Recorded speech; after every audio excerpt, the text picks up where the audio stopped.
Le président du Faso est satisfait de l'organisation des élections couplées du 29 novembre dernier. Il a félicité le président de la Commission électorale nationale indépendante et l'ensemble de ses collaborateurs. C'était à l'occasion d'une audience que Michel Kafando a accordée aux membres de la CENI ce samedi matin.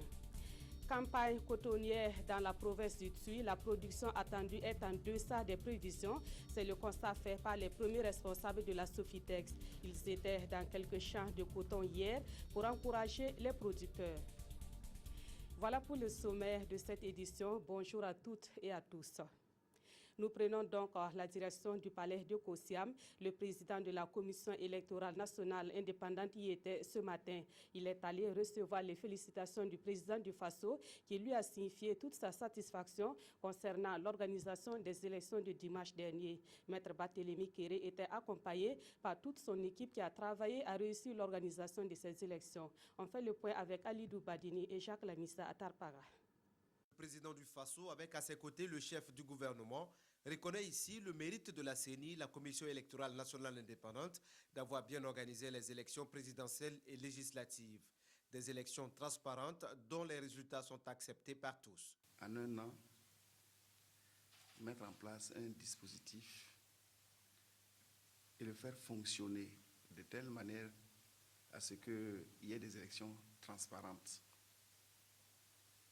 dont la crédibilité est telle qu'effectivement les résultats sont acceptés par tous, c'était une gageure.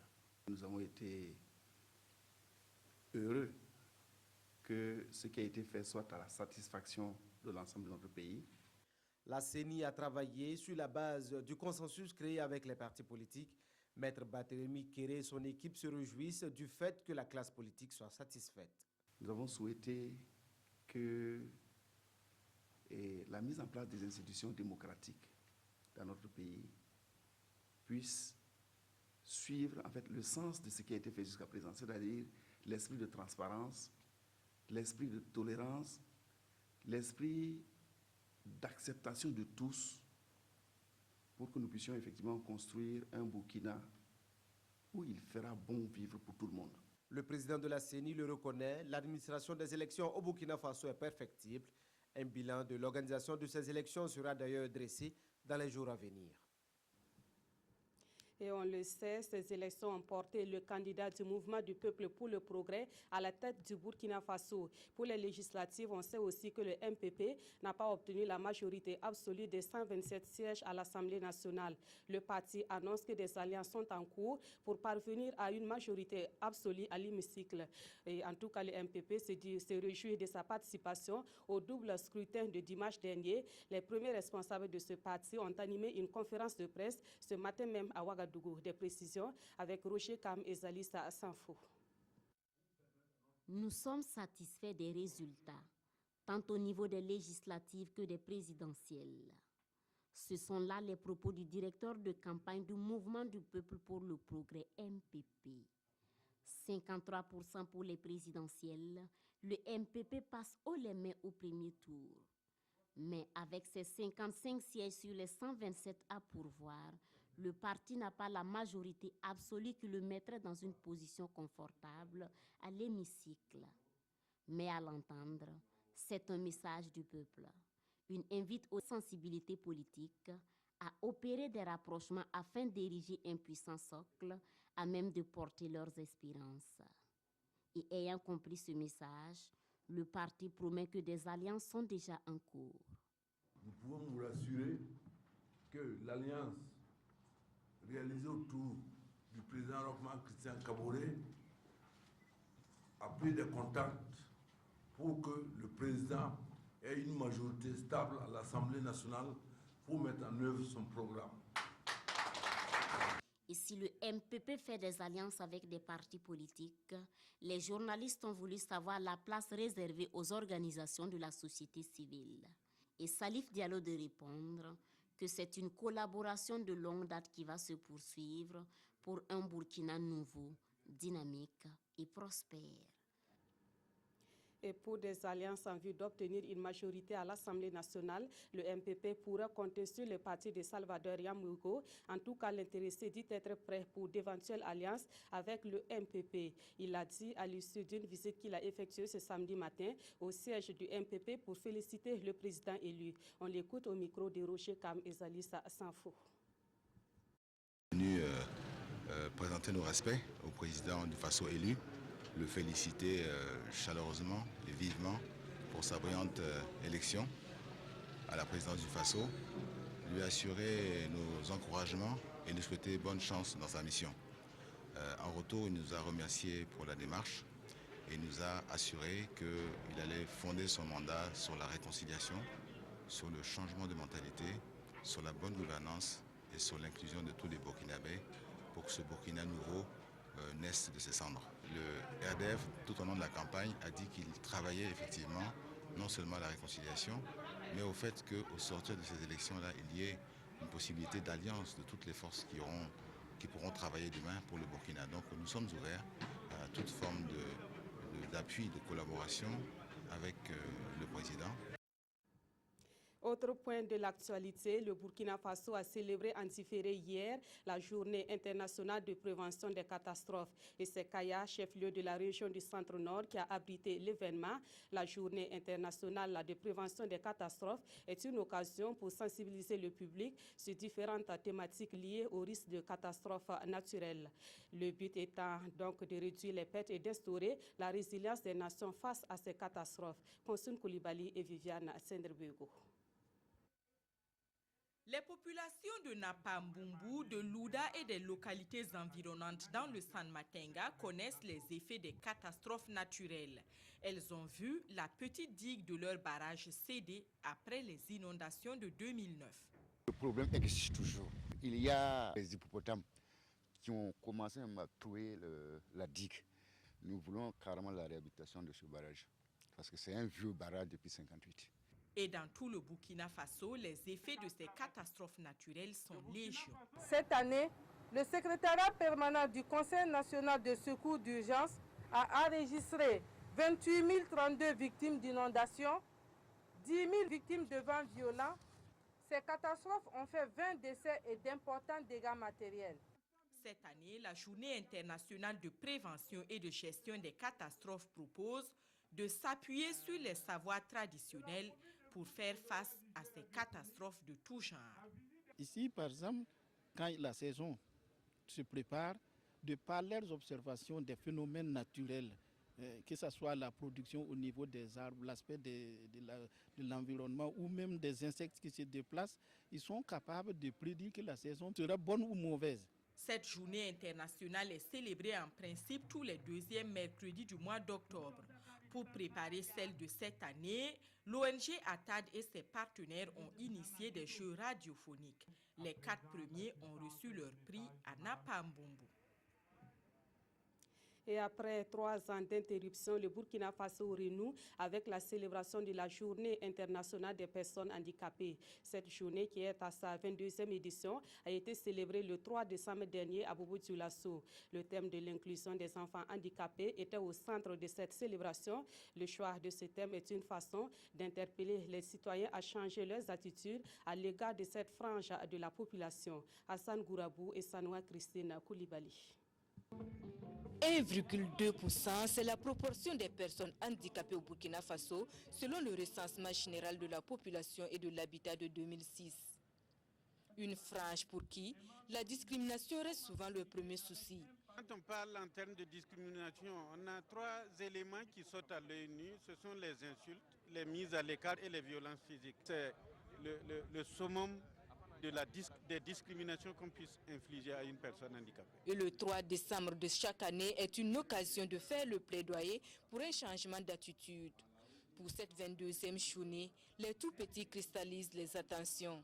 Il y a véritablement de sérieux problèmes au niveau des personnes, des enfants handicapés.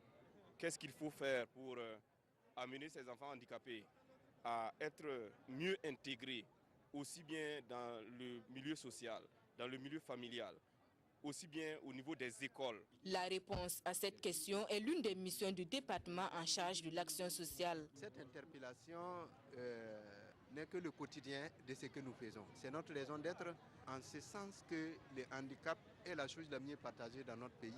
Et vous savez que vous et moi, d'un instant à l'autre, on peut être personne handicapée. Et une campagne de communication pour un changement de comportement vis-à-vis de l'enfant handicapé est en vue dans les 3 régions les plus touchées, à savoir les Hauts-Bassins, le Sud-Ouest et le Centre-Ouest.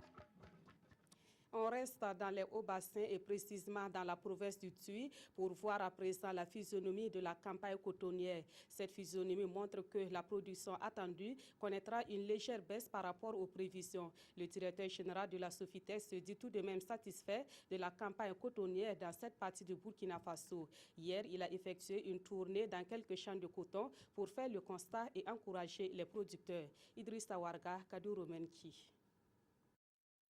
Environ 160 tonnes de coton stockées ça et là. Une bonne physionomie des champs. La moisson semble bonne. C'est le constat fait par le directeur général de la Sofitex lors de cette tournée dans quelques champs et groupements de producteurs de coton. Le coton que nous voyons un peu partout, ça nous donne vraiment espoir. Alors donc c'est juste encourager nos vaillants producteurs qui sont sur le terrain. Cette tournée marque également le début de la campagne de commercialisation du coton. Une campagne qui intervient dans un contexte marqué par une polémique autour du prix du coton. Les rumeurs sont là. Les gens ont dit que si le coton n'est pas à 500 francs, ils ne vont pas produire ni le vendre. Je pense bien que c'est bien de revendiquer, mais en revendiquant, il faut prendre beaucoup de précautions. Logiquement, si on devrait tenir au dispositif qui a été mis en place par rapport à la fixation de prix, on devrait assister à une baisse de prix du kilogramme cette année. Mais le gouvernement de transition a accepté spécialement faire un plus, ajouter 10 francs, ce qui nous a ramené le prix à 235 francs le kilo. Donc c'est un effort considérable du gouvernement pour vraiment encourager nos cotonculteurs. Bernard Zougouri a aussi encouragé les travailleurs de la Sofitex de Houndé et de Bobo Dioulasso. Au Burkina Faso, la production cotonnière attendue cette année est de 750 000 tonnes contre une prévision de 800 000 tonnes, soit une baisse légère de la production estimée à 50 000 tonnes. Les acteurs des collectivités territoriales ont tenu un atelier hier à Koudougou. Ils ont procédé à la validation d'un document qui contient les résultats d'une étude portant sur la fonction publique territoriale. Cette étude fait le diagnostic de la fonction publique territoriale. Son objectif est de parvenir à une bonne gestion des ressources humaines des collectivités territoriales pour un bon fonctionnement de l'administration locale. Retour sur l'ouverture des travaux avec Amadou Ilboudo et Bouma Ernest Nebi. Les agents des collectivités territoriales rencontrent d'énormes difficultés. Des difficultés qui entravent la qualité des services et le bon fonctionnement de l'administration locale. Les problèmes cruciaux qui se posent, c'est notamment la motivation en ce qui concerne la grille salariale, la grille indemnitaire, qui font que ces agents pensent qu'ils sont délaissés ou bien ils sont des sous-fonctionnaires, puisque leur aspiration, c'est de les aligner sur la fonction publique de l'État. Et il y a aussi au niveau des collectivités, les indemnités, la grille indemnitaire est indexée sur les recettes propres de chaque collectivité territoriale. C'est pour apporter des solutions à ces difficultés que le ministère de l'Administration territoriale et de la décentralisation a commandité cette étude intitulée « Étude diagnostic de la fonction publique territoriale et perspectives ». On a entamé l'étude depuis le 12 octobre 2015 et elle a consisté à une descente au niveau des collectivités territoriales pour recueillir un certain nombre d'informations liées à la carrière et L'atelier de ce jour est une étape importante. Il verra la validation de cette étude par l'ensemble des acteurs des collectivités territoriales. Le contenu du rapport sera donc examiné par les participants avant son amendement. Le Japon débloque environ 44 millions de francs CFA pour améliorer les conditions sanitaires de la localité de Wangwange dans la province du Sanmatenga. Cette somme servira à la réalisation d'infrastructures et à l'achat d'équipements complémentaires pour un meilleur fonctionnement du CSPS de la localité. Et c'est le groupement Nong Taba de la localité qui reçoit les fonds pour exécuter les travaux. La signature du contrat de don est intervenue hier entre le Japon et le groupement Nong Taba. Daouda Ouattara et Estelle Judith Assorba. Le contrat de don entre le Japon et le groupement pré-coopératif Nong Taba de Wawangé, un village situé dans la commune de Ziga, est effectif. Le montant s'élève à 67 063 €, soit environ 44 millions de francs CFA. Il va permettre la construction d'une maternité, des latrines, d'un dépôt pharmaceutique, d'un forage, l'installation d'un système solaire et l'acquisition d'équipements médicaux. Cet acte de coopération va permettre d'améliorer la condition des populations vulnérables de Wangwange. Je souhaite aussi que les infrastructures seront bien entretenues. C'est un ouf de soulagement pour les 1500 personnes de Wawangé et les 2500 habitants des villages environnants. Ils n'auront plus à parcourir une vingtaine de kilomètres pour bénéficier des soins. C'est un CSPS qui va servir donc à beaucoup de villages du Sanmatenga et à beaucoup de villages du Ganzuru. C'est une intersection de deux provinces qui sera servie. À travers cet appui, le Japon entend favoriser l'accès aux soins de santé de qualité aux populations de cette localité et par ricochet, contribuer au développement humain et à la réduction de la pauvreté. Des acteurs intervenant dans le domaine des marchés publics ont renforcé leur connaissance à Ouagadougou lors d'une formation organisée à leur intention. Ils constituent la 10e promotion en master de gestion du cycle des marchés publics. Les 50 lauréats disent être désormais aptes à relever le défi des marchés publics dans leurs pays respectifs. La session de formation s'est achevée hier et ils ont reçu leur parchemin. Le reportage de Jean-Eudes Bayala et Kadi Isanogo. Ils sont au total 50 lauréats venus du Bénin, du Niger et du Burkina à recevoir leur master en gestion du cycle des marchés publics. Durant cette semaine, grâce aux modules dispensés, ils se sont qualifiés en gestion des marchés publics. Ce master est le fruit du partenariat entre l'École nationale des régies financières ENAREF, l'Institut de développement en économie et en administration IDEA International et l'Université Laval du Canada. À partir de cette formation, nous pensons que ce que nous dirons sur les marchés ce sera des choses certifiées, ce sera des choses validées au plan aussi bien national qu'international. Et ça nous reconforte dans notre position d'acteur dans la chaîne de passation des marchés publics. Maintenant que les lauréats ont subi avec succès le master sur le cycle de gestion des marchés publics, je leur souhaite beaucoup d'engagement dans les différentes administrations, de faire en sorte qu'avec leur contribution, on sente qu'il y a des personnes qualifiées qui vont maintenant prendre en main la gestion du cycle des marchés publics. Munis de leur parchemin, ces cadres vont relever les défis de la gestion des marchés publics une fois de retour dans leurs pays respectifs. Actualité hors du Burkina Faso. En Syrie, la guerre entre l'armée loyaliste et la rébellion s'est intensifiée depuis hier. La capitale Damas est devenue le théâtre de plusieurs bombardements. Ces bombardements auraient déjà fait une centaine de victimes civiles. Des bombardements meurtriers aux portes de la capitale syrienne. Dans la Ghouta orientale, le grand fief rebelle de la province de Damas, un marché et des zones résidentielles ont été visés, faisant au moins 35 morts, parmi eux 6 enfants. D'après la coalition de l'opposition syrienne, le régime n'était pas seul à frapper, des avions russes auraient participé au raid.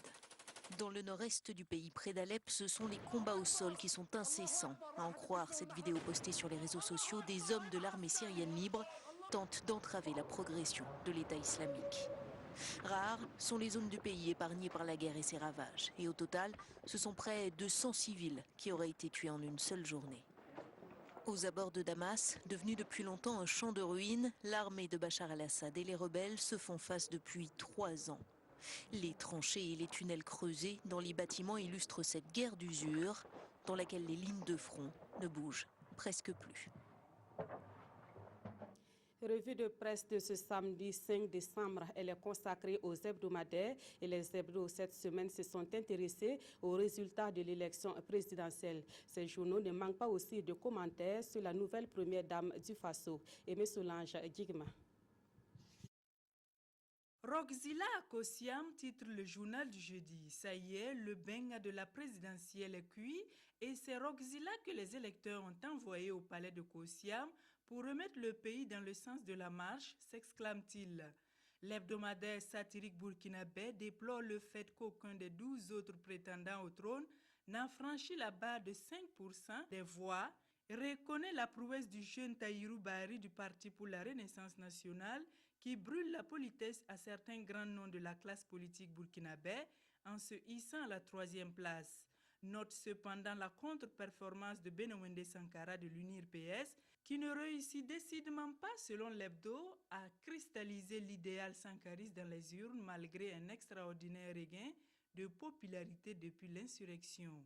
Pendant ce temps, l'Obs du dimanche zoom sur la nouvelle première dame Sika Kaboré, présentée par ses proches, selon les termes de cet hebdomadaire, comme une intellectuelle, une épouse discrète, humble et une humanitaire engagée. Sika Bella Adjoavi, de son nom de jeune fille, partage depuis plus de 30 ans la vie du nouveau président élu du Faso. En tant que première dame, sera-t-elle au premier plan comme l'était Chantal Compaoré ou va-t-elle s'effacer à l'image de l'épouse de Mba Michel, se demande l'Obs Dim. Les Burkinabés, en tous les cas, apprendront à la connaître davantage, conclut ce journal. Et c'est tout pour ce journal sur la RTB. Merci de l'avoir suivi. Très bon week-end à toutes et à tous.